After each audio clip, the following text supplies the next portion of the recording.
আল্লাহ রাসূল বলে যে সুন্নাতের কাছে সে আমার কাছে, আর যে আমার কাছে সে আল্লাহর কাছে। বলেন যে সুন্নাতের কাছে সে নবীর কাছে, যে সুন্নাতের কাছে সে নবীর কাছে, আর যে নবীর কাছে সে আল্লাহর কাছে। বলেন না সুবহানাল্লাহ। আলহামদুলিল্লাহ ওয়াহদাহু ওয়াসসালাতু ওয়াসসালামু আলা মান লা নাবিয়্যা বা'দা। আম্মা বা'দু ফাআউযু বিল্লাহি মিনাশ শাইতানির রাজীম। বিসমিল্লাহির রাহমানির রাহিম। قل إن كنتم تحبون الله فاتبعوني يحببكم الله ويغفر لكم ذنوبكم والله غفور رحيم. وقال النبي صلى الله عليه وسلم من أحب سنتي فقد أحبني ومن أحبني كان معي في الجنة. اللهم صل على سيدنا ونبينا وشفيعنا وحبيبنا ومولانا محمد صلى الله عليه وعلى آله وأصحابه وبارك وسلم. الحمد لله. আল্লাহ তাবারক ওয়া তাআলার দরবারে লাখ কোটি শুকর ও সুজুদ যে রব্বি করিম আপনাকে আমাকে দুনিয়ার সমস্ত ঝামেলা থেকে ফারাগ করে জুমার নামাজ আদায় করার উদ্দেশ্যে মালিকের ঘরে আসার মতো বসার মতো তৌফিক দান করছে। এজন্য সে মহান সত্তার দরবারে অন্তরস্থল থেকে কালিমাতুশ শুকরিয়া আদায় করি, বলে আলহামদুলিল্লাহ।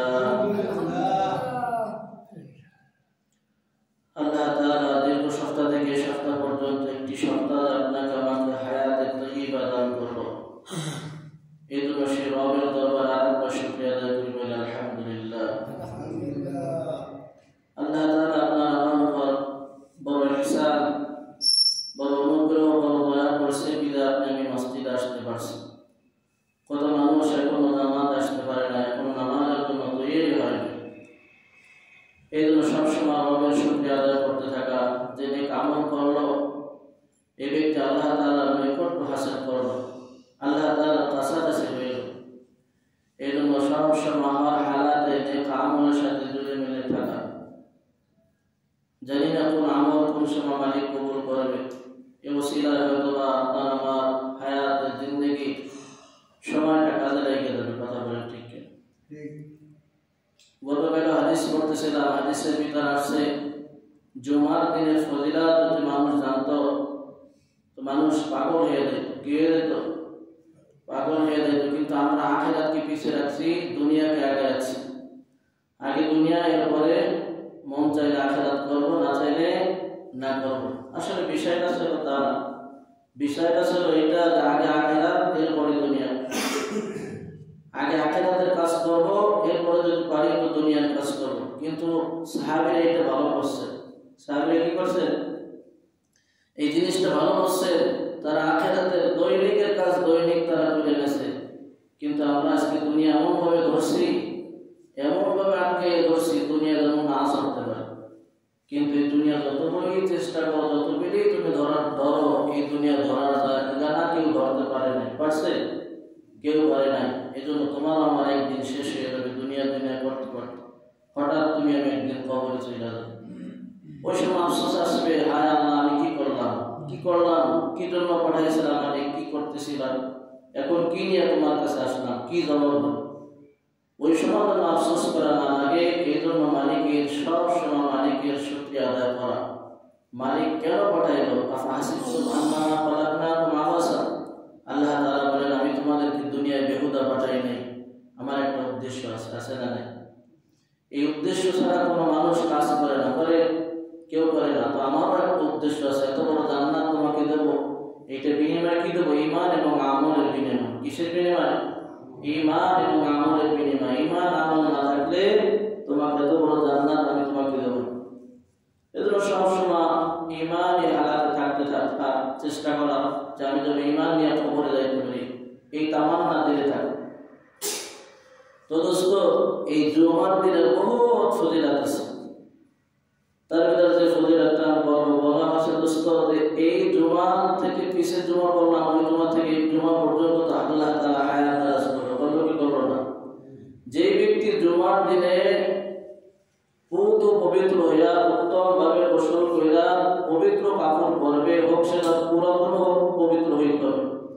উত্তম কাপড় পরা খুশবু লাগাইয়া মসজিদে আইসা সময় পেলে 2-4 রাকাত নামাজ পড়বে, না পড়লে বসে থাকবে। ইমাম সাহেব খুতবা দেবে, খুব মনোযোগ সহকারে খুতবা শ্রবণ করবে। কেউ পিছে আগে না, যে জায়গা পাবে সেই জায়গা বসবে। এমন না যে সে লাস্টে এসে ফার্স্টের কাতারে বসবে, বিষয়টা এমন না। যে যেখানে জায়গা পাবে ওই জায়গা বসবে। এই অবস্থায় কথাবার্তা না বলে নামাজটা শেষ করলো। হাদিসের ভিতর নবী বলে যে ওই জুমা থেকে এই জুমা পর্যন্ত যত গুনাহ হয়েছে আল্লাহ মাফ করে দেন। লাভ আছে না নাই? তো কিন্তু আমরা এটা শেষ করে পালাই। অনেক সময় কথা বলি, এদিক থেকে ওদিক থেকে মনোযোগ নাই, খেয়াল নাই, আমরা সেই বরকত থেকে মাহরুম হয়ে যাই। কথা বলেন ঠিক? তো আমি পবিত্র কালামুল্লাহ শরীফ থেকে সূরাতুল আল ইমরানের 31 নম্বর আয়াত আপনাদের খেদমতে বরকতের নিয়াতে তেলাওয়াত করছি। বিশ্বনবী জনাব মুহাম্মদ রাসূলুল্লাহ সাল্লাল্লাহু আলাইহি ওয়াসাল্লামের অসংখ্য হাদিসের ভিতর থেকে সহিহ একটা হাদিস তেলাওয়াত করছি। এই আয়াতকে বা হাদিসকে সামনে রেখে নিজের ফায়দার জন্য, জাতির ফায়দার জন্য কিছু কথা বলতে থাকা, শুনতে থাকা। আল্লাহ তাআলা যেন সকল ভাইদেরকে কথার উপর আমল করে জিন্দেগি গঠন করে চলার তৌফিক দান করে, বলেন আমিন। আল্লাহ তাআলা বলেন, কুল, হে নবী আপনি বলুন। নবীকে আল্লাহ তাআলা বলতেছে। কে বলতেছে? আল্লাহ তাআলা বলতেছে, কুল ইন কুনতুম তুহিব্বুনাল্লাহ ফাত্তাবিউনি ইউহিব্বুকুমুল্লাহ ওয়া ইয়াগফির লাকুম যুনুবাকুম আল্লাহু গফুরুর রহিম। আল্লাহ তার হাবিবকে বলতেছে, হাবিব আপনি বইলা দেন আপনার উম্মতকে, আমার বান্দাদেরকে জানাই দেন তারা যদি আমি আল্লাহকে ভালোবাসতে চাই, কাকে? আল্লাহকে ভালোবাসতে চায়, তো ফাত্তাবিউনি, তারা যেন আপনি নবীর ইত্তেবা করে। কার ইত্তেবা?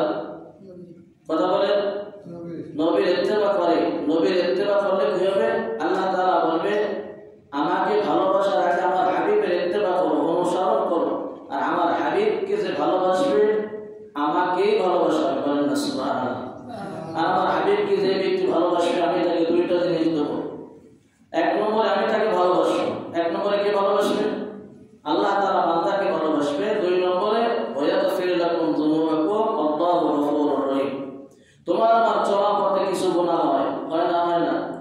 প্রত্যেকে আমরা গুনাহগার। কুল্লুকুম খাত্তাউন, আল্লাহ রাসূল বলছে আমার বনি আদম আমরা সবাই গুনাহগার।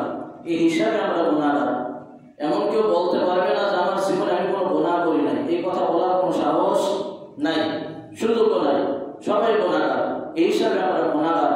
এই জন্য এই গুনাহগুলো আল্লাহ তাআলা মাফ করবে, বলেন না সুবহানাল্লাহ। 1 আল্লাহ আমাকে ভালোবাসলো, 2 আমার জীবনের গুনাহ মাফ করলো। বলেন এর থেকে আর বড় পাওয়া কিছু আছে? কিচ্ছু নাই। এর থেকে দামি জিনিস আসমান আর জমিনের উপর কিছু হতে পারে না। কথা বলেন ঠিক? তো এই জিনিসটা সাহাবীরা খুব বুঝছে। আমরা যদিও না বুঝি, কিন্তু সাহাবীরা খুব এটা বুঝছে। নবীর সুন্নাত ব্যতীতকে 1 কদম সামনে চলতে না সাহাবীরা, বলেন না সুবহানাল্লাহ। 1 কদম সামনে চলতো না সাহাবীরা। প্রত্যেকটি সাহাবী নবীর কদমের সুন্নাত তালাশ করতো, কোন কাজে সুন্নাত আছে। আরে ভাই আমরা তো ফরজই করি না, তো সুন্নাত দিয়ে কি? কথা কাটে। আমরা তো ফরজই করি না, তো সুন্নাত দিয়ে কি করে? আগে ফরজ, এরপর নয় সুন্নাত। এত সুন্নাত বললে এরপর নয় নফলে তালাশ করে। কথা বলে ঠিক কিনা?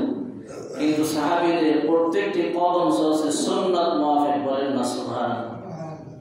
আরে বেদিনের বাচ্চারা কি বলবে? 10 কারণ তো খাবার উঠে খাইলে কি ফকির মনে করবে, আর এটা কি মনে করলো, তাতে আমার কিছু আসে না। পয়গম্বরের সুন্নাত এইটা আমার খাইতে হবে। কথা বলেন ঠিক? এইটাই সুন্নাত। এইভাবে রাসূল করছে, এইভাবে তোমার আমার করতে হবে। বেদিন কাফেররা কি বলবে ও দিয়ে তো আমার দেখার কিছু নাই, আছে? ওটা আমার দেখার দরকার নাই। রাসূল আকরাম সাল্লাল্লাহু আলাইহি ওয়াসাল্লাম কি করছে তাই আমার করতে হবে। তাইলেই হবে রাসূলের আদর্শ। কথা বলেন ঠিক কি?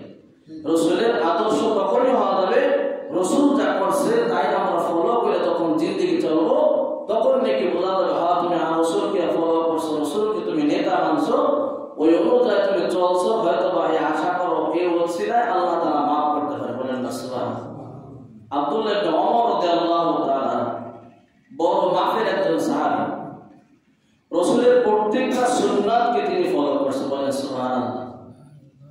একদিন সাহাবীদেরকে নিয়ে পথ চলতেছে, আব্দুল্লাহ ইবনে ওমর রাদিয়াল্লাহু তাআলা আনহু এক জায়গায় বিশ্রামের জন্য বসলেন, কিন্তু আব্দুল্লাহ ইবনে ওমর রাদিয়াল্লাহু তাআলা আনহু কোনো জরুরত ছাড়লেন না, কোনো কিছু করলেন না। আব্দুল্লাহ ইবনে ওমর রাদিয়াল্লাহু তাআলা আনহু কিছু সময় বসে আবার সামনে চললেন। সাহাবীরা প্রশ্ন করলো, হুজুর কি করলেন? আমরা তো কিছুই বুঝলাম না, কেন বসলেন, কেন বারবার দেরি করলেন, আবার চলতেছেন, কারণ কি? তাই হাবিবে তুলিয়া জানাবে মুহাম্মদুর রাসূলুল্লাহ সাল্লাল্লাহু আলাইহি ওয়াসাল্লাম একদিন এই রাস্তা দিয়া যাইতেছিলেন, এই জায়গায় একটু বসে ইস্তেনজা করলেন, বলেন না সুবহানাল্লাহ। এই জায়গায় ইস্তেনজা করছে, যদিও আমার ইস্তেনজার প্রয়োজন নাই, আমার ইস্তেনজা এখন আসে নাই, কিন্তু আমি ওই সময়টা আমি তার সাথে মিলাই নিলাম। হতে পারে কিয়ামতের ময়দানে ওই কঠিন মুসিবতের সময়, ওই বিপদের সময় সুন্নাতের কারণে আমি নবীর কাছাকাছি থাকবো, বলেন না সুবহানাল্লাহ। কি করছে? নবীটা করছে, সাহাবীরা তাই করছে, কথা বলেন ঠিক কি? যদিও জরুরতের প্রয়োজন ছিল না, এরপর সময়টা মিলাই গেল। কি করলো?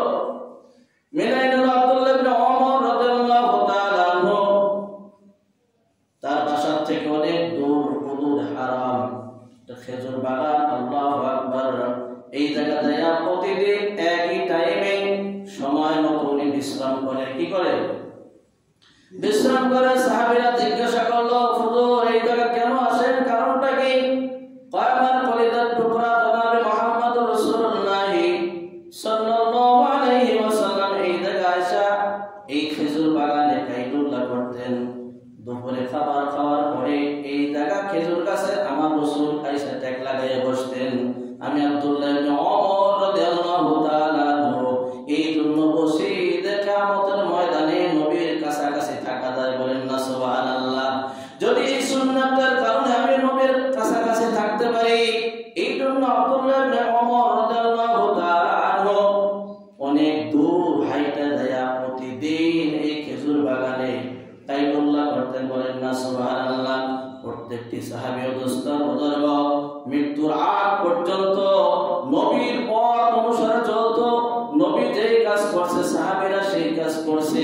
দুনিয়া আগে না দুনিয়া পরে, আগে হলো আখিরাত, এরপরে হলো দুনিয়া। এই দুনিয়া 60 থেকে 70 বছর আমাদের হায়াতের পুঁজি অর্ধেকটাই শেষ হয়ে গেছে, কথা বলেন ঠিক কিনা? অর্ধেকের এমন আছে কমও থাকতে পারে। ও দোস্ত কিছুদিন পরে আমরা কবরের বাসিন্দা হয়ে যাব। ওই কবরের এমন একটা জগৎ, যে জগৎ শুরু হবে আর কোনদিন শেষ হবে না, হবে ওই কবরের জগৎ শুরু আছে আর কোনদিন শেষ নাই। আল্লাহ রাসূল বলতেছে, মান আহাব্বা সুন্নতি ফাকাদ আহাব্বানি ওয়া মান আহাব্বানি কানা মাই ফিল জান্নাহ। যে ব্যক্তি সুন্নাত, যে আমার একটা সুন্নাতকে ফলো করলো, সুন্নাতকে মানলো, ওই ব্যক্তি যেন আমাকে অনুসরণ করলো, আমাকে সে মানলো, বলে সুবহানাল্লাহ। যে আমাকে অনুসরণ করলো, আমাকে নেতা মানলো, আমার সুন্নাতকে ফলো করলো, ওই ব্যক্তিকে আমি রাসূল লাইকা কোনদিন জান্নাতে যাইব না, ওই ব্যক্তিকে নিয়ে আমি রাসূল জান্নাতে যাব, বলেন সুবহানাল্লাহ। আল্লাহ রাসূল বলে যে সুন্নাতের কাছে সে আমার কাছে, আর যে আমার কাছে সে আল্লাহর কাছে। বলেন যে সুন্নাতের কাছে সে নবীর কাছে, যে সুন্নাতের কাছে সে নবীর কাছে, আর যে নবীর কাছে সে আল্লাহর কাছে, বলেন না সুবহানাল্লাহ। এই ঘটনা বুঝাইতে যায় জাস্টিস ওসমানী বাংলাদেশের ভিতর সব, পৃথিবীর ভিতর সবচেয়ে বড় আলেম হলো, যার নাম হলো বর্তমানে তকি ওসমানী, পাকিস্তানি। আল্লাহু আকবার। এত বড় আলেম, এত বড় একজন মুহাদ্দিস। ইনি ওনার বাপ সম্পর্কে বলতেছেন, ওনার বাপ হলো মুফতি শফি রাহমাতুল্লাহ আলাইহি। উনি এবং বাপ এবং সন্তান হজ্জে বাইতুল্লাহ গেছে। কোথায় গেছে? কোথায় গেছে? বাইতুল্লাহ শরীফে গেছে। আল্লাহু আকবার। নবীর রওজায় গেছে। তো নবীর রওজায় যারা যায়, প্রত্যেকের তামান্না হলো নবীর রওজার কাছে কাছে যায়, যত কাছে যাইতে পারে তত কাছে যায় সালাম দেয়, কথা বলেন ঠিক কিনা?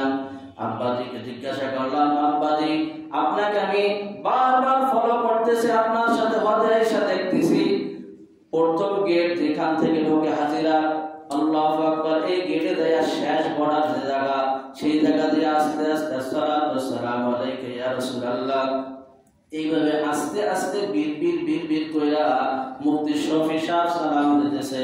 আব্বাজিকে জিজ্ঞাসা করা হলো, আব্বাজি কেন এরকম ভাবে আস্তে আস্তে সালাম দেন? কারণ প্রত্যেকটা হাদির তামান্না থাকে রাসূলের রওজায় যায় কাছে যায় একটু সালাম দেব, আর আপনি এত দূরে শেষ বর্ডারে এসে কেন সালাম দেন? তার কারণ ঠিকই কয়, তার কারণ হলো আমি তো ওই রাসূলের রঙে রঙিত হই নাই। কারণ রাসূলের পাশে আবু বকর শুয়ে আছে, হযরত ওমর রাদিয়াল্লাহু তাআলা আনহু শুয়ে রয়েছে। তাদের রং আর আমার রং যদি না মেলে, যদি রাসূল মুখ ফিরাই ফেলায়, যদি চোখ ফিরাই ফেলায়, তাহলে আমি ছবি কোথায় যাব? বলেন আল্লাহু আকবার।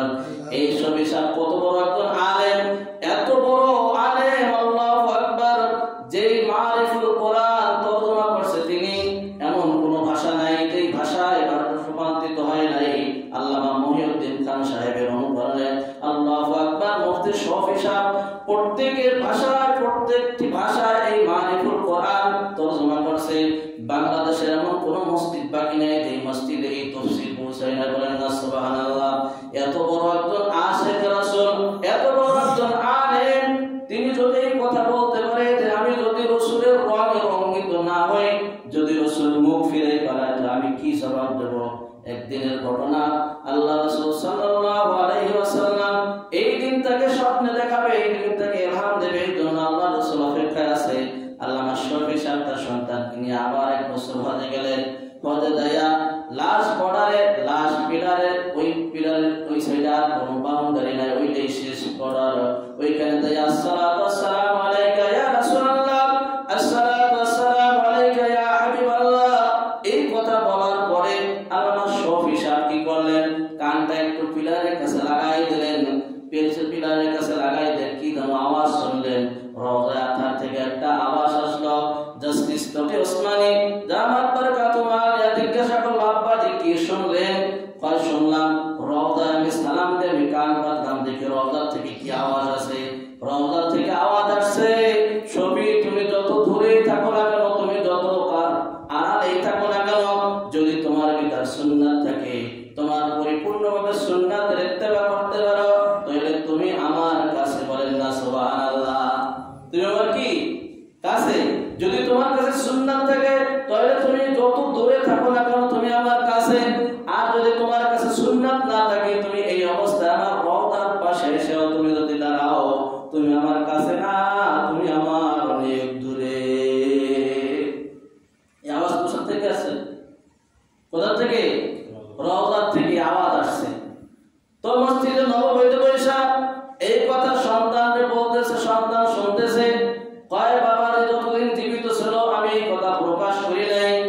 আল্লাহু আকবার। প্রতিশাপ বলতেছে, যখন আব্বা ইন্তেকাল করছে তখন আমি উম্মতের কাছে বলতেছিলাম, রাসূল বলছে যে সুন্নাতের কাছে সে নবীর কাছে, আর যে নবীর কাছে সে আল্লাহর কাছে। বলেন না সুবহানাল্লাহ। অবশ্য এটা শুধু ইলহামের মাধ্যমে, একটা গায়েবী আওয়াজের মাধ্যমে আসছে। আল্লাহ রাসূল সাল্লাল্লাহু আলাইহি ওয়াসাল্লাম সশরীরেও এই ঘটনা করছে। কথা বলেন ঠিক কিনা? মুআয ইবনে জাবাল রাদিয়াল্লাহু তাআলা আনহু আল্লাহ রাসূল সাল্লাল্লাহু আলাইহি ওয়াসাল্লামের কাছে যখন ইয়ামিন থেকে লোক আসছে, আসার পরে বলতেছে, হুজুর ইয়ামিনে একজন কমান্ডার লাগবে, একজন বাদশা লাগবে, একজন প্রতিনিধি লাগবে, আমাদেরকে দেন। সাদ ইবনে আবি ওয়াক্কাস ইবনে সাদ রাদিয়াল্লাহু তাআলা আনহু আল্লাহ রাসূল সাল্লাল্লাহু আলাইহি ওয়াসাল্লাম কাছাকাছি রাখে, আর নিজের সন্তানের চাইতে মুআজকে বেশি ভালোবাসে। বলেন না সুবহানাল্লাহ। ইয়ামিন থেকে যখন লোক আসছে, বলতেছে আমাদের একজন বিচারপতি লাগবে, একজন গভর্নর লাগবে, আমাদেরকে একজন লোক দেন। তো ওই ব্যক্তিদেরকে বলতেছে আমি লোক দেবো একজন। লোক দেবো কয়জন? একজন। কাজ করবে, সব কাজ একা করবে। বলেন না সুবহানাল্লাহ। ইমামতিও করবে, শিক্ষকতাও করবে, বিচার করবে, রাষ্ট্র চালাবে। লোক দেবো একজন, কাজ করবে, সব কাজ একাই করবে। আলামু বিল হালাল ওয়াল হারাম, কারণ এই জমিনের উপর আমার মুআযের কাছে হালাল এবং হারামের জ্ঞান সবচেয়ে বেশি। বলেন না সুবহানাল্লাহ। যাও ইয়ামিনবাসীরা, তোমরা অমুক তারিখ আমার মুআজকে তোমরা নিয়ে যাও, যাও। সাহাবীরা চলে গেছে। আল্লাহু আকবার। মুআজকে আল্লাহ রাসূল সাল্লাল্লাহু আলাইহি ওয়াসাল্লাম কাছাকাছি রাখে, বলতেছে মুআজ যদি কাছে তুমি কি বিচার করবা, কি দিয়ে বিচার করবা? বলতেছে ইয়া রাসূলুল্লাহ, ইয়া হাবিবাল্লাহ, যদি বিচার আছে আমি কোরআন দিয়ে বিচার করব। কোরআনে তুমি সমাধান পাইলা না, তুমি কি দিয়ে বিচার করবা? ইয়া রাসূলুল্লাহ, ইয়া হাবিবাল্লাহ, তখন আমি হাদিস দেখবো, হাদিসের ভিতরে সমাধান আছে কিনা। হাদিসে তুমি সমাধান পাইলা না, তুমি কি করবা? কোরআন এবং হাদিসকে আমি ইজমা করব। বলেন না সুবহানাল্লাহ। দুইটা মিলাইয়া একটা সিদ্ধান্ত দেয়া, পরামর্শ দেয়া একটা সিদ্ধান্ত দিয়ে দেবে। মুআজকে আল্লাহ রাসূল বুকে নিয়ে বলল, মুআজ, আল্লাহ তুমি আরো বড় বানা। বলেন না সুবহানাল্লাহ। মুআজকে যেদিন বিদায় দেবে, ঐতিহাসিক কিতাবের ভিতরে লিখতেছে দোস্ত, আল্লাহু আকবার, মুআজ রাদিয়াল্লাহু তাআলা আনহু উটের পিঠে উঠছে আর রাখাল রশিটা নিয়ে আস্তে আস্তে হাঁটতেছে আল্লাহ রাসূল পিছনে। আল্লাহ রাসূল এক পর্যায়ে সামনে দিয়ে বলতেছে, রাখাল, উটের রশিটা আমার কাছে দাও, আমার সন্তানকে আমি একটু আগে দিয়েছি, আমি একটু পথ চলাই দিয়েছি। আল্লাহ রাসূল সাল্লাল্লাহু আলাইহি ওয়াসাল্লাম রাখালের হাত থেকে উটের রশিটা আল্লাহ রাসূল হাত দিয়ে হাতে লাগায়া মুআজ উটের পিঠে আর আল্লাহ রাসূল সামনে টানতেছে। বলেন আল্লাহু আকবার। পরিপূর্ণ ভালোবাসা প্রকাশ করছে। কথা বলেন ঠিক কিনা? কি পরিমাণ ভালোবাসছে! সামনে দিয়ে বলতেছে, মুনজুর ইলাইয়া মুআজ, আমার দিকে একটু তাকাও। আল্লাহ রাসূলের চেহারাটা পাইটা ধরছে আর বলতেছে, মুআজ আমার দিকে একটু তাকাও, আমাকে একটু ভালো কইরা দেখে নাও। ইয়া রাসূলুল্লাহ, ইয়া হাবিবাল্লাহ, আপনাকে আবার ভালো কইরা দেখবো, কারণ কি? কি ব্যাপার, কেন বলতেছেন? কয়, মুআজ, তুমি যখন আবার ফিরে আসবা তখন আমাকে আর পাইবা না, আমার কবর পাইবা, আমার রওজা পাইবা, আমাকে আর জিন্দা পাইবা না। কিতাবের ভিতরে লিখতেছে, মুআজ ইবনে সাদ ইবনে মুআজ ওই উটে থেকে লাফ দেওয়ার কবরে কইরা রাসূলের পাও ধরায়া হাউমাউ কইরা কাঁদতেছে। বলেন আল্লাহু আকবার। আল্লাহ রাসূল সাল্লাল্লাহু আলাইহি ওয়াসাল্লামের হাত মোবারক দিয়ে মুআজের চোখের পানি মুছতেছে আর বুকে নিয়ে বলতেছে, মুআজ, উম্মতের সাথে শারীরিকভাবে দূরত্ব না, আসল দূরত্ব হলো সুন্নাতের দূরত্ব। আসল দূরত্ব কি? শারীরিকভাবে কোনো দূরত্ব না, আসল দূরত্ব হলো সুন্নাতের দূরত্ব। মুআজ, তোমার কাছে সুন্নাত থাকবে, এই সুন্নাতের কারণে তুমি আমার বুকে থাকবা। কারণ এমন কিছু উম্মত শেষ জামানায় আসবে, এরা কোনোদিন মদিনার জানিও দেখবে না, বিমান ভাড়াও পৌঁছাইতে পারবে না, মক্কায় আসতে পারবে না। এরা থাকবে আমার আশিক, এরা নবীর একটা সুন্নাত মোতাবেক একটা সুন্নাত ছাড়বে না, প্রত্যেকটা সুন্নাত অনুযায়ী তারা জীবন যাপন করবে। কথা বলেন ঠিক কিনা? এরা আসবে অনেক পরে, এরা থাকবে অনেক দূরে, কিন্তু এরা আমার আশিক, এরা আমার সবসময় থাকবে বুকে। বলেন না সুবহানাল্লাহ। উম্মতের সাথে, নবীর সাথে সম্পর্ক হলো সুন্নাত দিয়ে। কি দিয়া? কথা বলেন, কি দিয়া? সুন্নাতের মাধ্যমে। নবী আমাদের থেকে অনেক দূরে। কথা বলেন ঠিক কিনা? এমন হলে হতে পারে যে জীবনে আমরা কোনোদিন বিমান ভাড়া পৌঁছাইতে পারবো না, হজ করতে পারবো না, কিন্তু হজ যদি ভাগ্যে না থাকে, ওই কাবা গেলামটাও যদি আমরা না দেখতে পারি, কিন্তু ভিতরে যদি মহব্বত থাকে রাসূলের আর আল্লাহর ভালোবাসা থাকে, হয়তো বা ওই মক্কায় না যাইতে পারলে কি হবে, বিমান ভাড়া না পৌঁছাইতে পারলে কি হবে, কিন্তু কবরে যে রাসূলের দিদার পাওয়া যাবে। কথা বলেন ঠিক কিনা? কিয়ামতের ময়দানে রাসূলের শাফাআত করবে, ওই হাউজে কাউসার খাওয়ায়া আল্লাহ তাআলা ওই বলতে এরপর তোমাকে জান্নাত দিয়ে দেবে। কথা বলেন ঠিক কিনা? অতঃস্তর বুজুর্গ, আশিক রাসূল শুধু মুখে মুখে না, অন্তরে থাকতে হবে। আশিক রাসূল এই ভালোবাসা ভিতরে থাকতে হবে। আল্লাহু আকবার। হানজালা রাদিয়াল্লাহু তাআলা আনহু কেবল মাত্র সবে বিবাহ করেছে, পরের দিনে যুদ্ধের ঘোষণা এসে গেছে। আল্লাহ রাসূল সাল্লাল্লাহু আলাইহি সাল্লাম বলছে, যাও হানজালা, তুমি বিবির সাথে যাও, বিবির সাথে দিয়ে সময় কাটাও, তুমি চলে যাও, তোমাকে আমি ইজাজত দিলাম। হানজালা বলতেছে, ইয়া রাসূলুল্লাহ, ইয়া হাবিবাল্লাহ, আমার মন মানে না, আপনার সাথে আমি যুদ্ধে যাইতে চাই, আপনি অনুমতি দেন। আর হানজালাকে বলতেছে, না হানজালা, তুমি যেহেতু কেবল বিবাহ করছো, আজকে তোমার বাসর রাত, যাও তুমি ঘরে যাও, তোমার কাজ তুমি শুরু করো। আল্লাহু আকবার। এক পর্যায়ে উহুদের যুদ্ধের সংবাদ আসলো, এক মহিলা ডাক দিয়া যায়, মক্কার ওলিদা যায়, বলে কুতিলা মুহাম্মদ, মুহাম্মদ হত্যা হয়ে গেছে, মুহাম্মদ আর দুনিয়ায় জীবিত নাই। এই কথা যখন হানজালার কানে ভেসে আসছে, হানজালা ওই নাপাকি দূর করার জন্য, ফরজ গোসল করার জন্য যখন মশক পানি নিয়ে হাতে নেছে, এই অবস্থা শুনে কুতিলা মুহাম্মদ, মুহাম্মদ আর দুনিয়াতে নাই, মুহাম্মদ হত্যা হয়ে গেছে। পানি ওই জায়গা ফালাই দিয়া স্ত্রীর কাছে এসে বলতেছে, স্ত্রী, ঢাল আর তরবারি দাও, তাড়াতাড়ি রাসূল দুনিয়াতে নাই, কার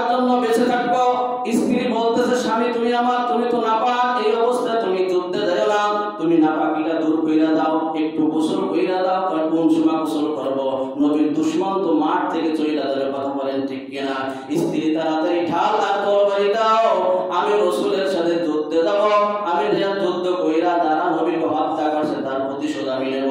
হানজালা ঢাল আর তরবারি নিয়ে যুদ্ধের ময়দানে অংশগ্রহণ করছে। দ্বিতীয় পর্যায়ে দ্বিতীয় পর্বে মুসলমানরা বিজয় হয়ে গেছে। আল্লাহু আকবার। রাসূল ঘোষণা দিয়ে দিয়েছে যারা শাহাদাত বরণ করছে তাদেরকে বিনা গোসলে বিনা কাফনে ওই অবস্থায় তাদেরকে দাফন কাফন করো, কারণ এই কিয়ামতের ময়দানে কাফন আল্লাহ তাআলার সাথে কথা বলবে। বলেন না সুবহানাল্লাহ। এই জমিন সাক্ষী দিবে, ইয়াউমাইদিন তুহাদ্দিসু আখবারাহা, এই জমিন ওই দিন সাক্ষীর জমিন হয়ে যাবে। এই প্রত্যেকটি রক্তের ফোঁটা ওই দিন সাক্ষী দেবে। খবরদার আমার সাহাবীরা যারা শাহাদাত বরণ করছে প্রত্যেককে বিনা গোসলে এইভাবে জানাজার ব্যবস্থা করো, কবরের ব্যবস্থা কইরা দাও, কবরের কাজ চলতেছে। এই পর্যায়ে হানজালার স্ত্রী পর্দা বোরকা পরে আল্লাহ রাসূলের কাছে আসছে, ইয়া রাসূলুল্লাহ, ইয়া হাবিবাল্লাহ, আমি আপনার প্রাণের সাহাবী হানজালার স্ত্রী, কারণ আমার স্বামী বাসর করেছিল, স্বামীর ফরজ গোসল হয়ে গেছে। আমার স্বামী যখন ফরজ গোসলের জন্য গেছে শুনছে কুতিলা মুহাম্মদ, মুহাম্মদ হত্যা হয়ে গেছে। এই আমার শোনার পরে আমার স্বামী আর ঘরে থাকতে পারে নাই। আমার স্বামী ঢাল আর তরবারি নিয়ে যুদ্ধের ময়দানে অংশগ্রহণ করছে। আমি শুনছি আমার স্বামী মারা গেছে, আমার স্বামী শহীদ হয়ে গেছে। ইয়া রাসূলুল্লাহ, ইয়া হাবিবাল্লাহ, আপনার কাছে রিকোয়েস্ট, আপনার কাছে অনুরোধ হলো আমার স্বামীর কমাস কম গোসল দেয়া, তারপর একটু কবরে রাখেন, বিনা গোসলে কবরে রাখেন না। এই কথা যখন রাসূলের কাছে বলছে, রাসূল বলতেছে, আমার সাহাবীরা হানজালার লাশ তালাশ করো। শহীদদের ভিতর হানজালার লাশ পাওয়া যাইতেছে না। আহতের ভিতর যারা আহত হয়েছে, যারা ক্ষত হয়েছে, তারা বিভিন্ন জায়গা আঘাতপ্রাপ্ত হয়েছে, এদের ভিতর হানজালারে পাওয়া যাইতেছে না। যারা সুস্থ সবল আছে তাদের ভিতর হানজালা পাওয়া যাইতেছে না। ময়দানে শুধু হানজালা হানজালা হানজালা, সবার মুখে হানজালা, কোথায় কোনো হানজালা নাই। জিবরাইল আয়েশা বলতেছে, ইয়া রাসূলুল্লাহ, ইয়া হাবিবাল্লাহ, হানজালারে জমিনে তালাশ করলে পাইলেন না। তাকান আপনি আসমানের দিকে, ওই দেখেন আসমান থেকে গোসল হয়ে আল্লাহু আকবার, আল্লাহর কুদরতি পানিতে গোসল হয়ে হানজালার লাশ নিয়ে আসতেছে। বলেন আল্লাহু আকবার। আপনার প্রেম আর ভালোবাসায় যে হানজালা পাওয়ার ছাড়তে পারে, ওই প্রেম আর ভালোবাসা আল্লাহ তাআলা এতটাই কবুল করেছে, তার গোসল দুনিয়ার পানি দ্বারা হোক আল্লাহ তাআলা এইটা সহ্য করতে পারে না। আল্লাহ তাআলা তার লাশটা নিয়ে কুদরতি পানিতে গোসল করাইছে। বলেন না সুবহানাল্লাহ। রাসূল বলতেছে, হানজালার গোসল হয়ে গেছে, লাশ কবরে নামাও। সাহাবীরা লাশ নিয়ে হাতে নামতেছে। যেই সাহাবী লাশ নিয়ে নামতেছে, ওই সাহাবী বলতেছে, একটা মানুষ যখন গোসল করে সবেমাত্র গোসল করার পরে গায়ের থেকে তাজা পানি বের হয়, ওই হানজালার চুল আর দাড়ি বেয়ে বেয়ে কাপড়ের কাপড় ভিজবার লাগছে। বলেন না সুবহানাল্লাহ। এ হলো প্রেম, এ হলো ভালোবাসা। কথা বলেন ঠিক কিনা? গুটি কয়েক নাস্তিক তোমার আমার রাসূলকে নিয়ে সিনেমিনি খেলবে, তোমার আমার রাসূলকে মানবে না, তোমার আমার রাসূলের খতমে নবুয়ত এটা মানবে না। কাদিয়ানীর বাচ্চারা এরকম ভাবে নবীর ইজ্জত নিয়ে সিনেমিনি খেলবে, আর তুমি আমি ঘরে বসে থাকবো না, এটা হবে না। কথা বলেন ঠিক কিনা? হানজালার মতো ময়দানে নামতে হবে, জীবন দিতে হবে, রক্ত দিতে হবে, বাতিলের সাথে কোনো আপোষ নাই। কথা বলেন ঠিক কিনা? এইভাবে যদি আমরা করতে পারি তাহলে খাঁটি আশিকে রাসূল হইতে পারবো। ও দোস্ত, হানজালাকে কিন্তু রাসূল অনুমতি দিয়েছে তুমি বিবির কাছে থাকতে, কিন্তু ইচ্ছা করলে সে বিবির কাছে থাকতে পারতো কি পারতো না? তারপর রাসূলের প্রেম আর ভালোবাসা এইটা শুনতে পারছে যে রাসূল দুনিয়াতে নাই, তো এই রাসূলের জন্য আমি থাইকা কি লাভ হবে? আমিও দুনিয়া থেকে শহীদ হয়ে যাই। কথা বলেন ঠিক কিনা? ও দোস্ত, মৃত্যুর আগ পর্যন্ত তোমাকে আমাকে আল্লাহ রাসূলকে ভালোবাসতে হবে। কথা বলেন ঠিক কিনা? আল্লাহ রাসূলকে যখন ভালোবাসবো কামেল মুসলমান হয়ে যাবো। আর এই রাসূল তোমাকে আমাকে ধুইয়া কোনোদিন জান্নাতে যাইবে না, সকলকে নিয়েই জান্নাতে যাবে। কথা বলেন ঠিক কিনা? আল্লাহ তাআলা আমাদের সকলকে আমল করার তৌফিক দান করুন। আমিন।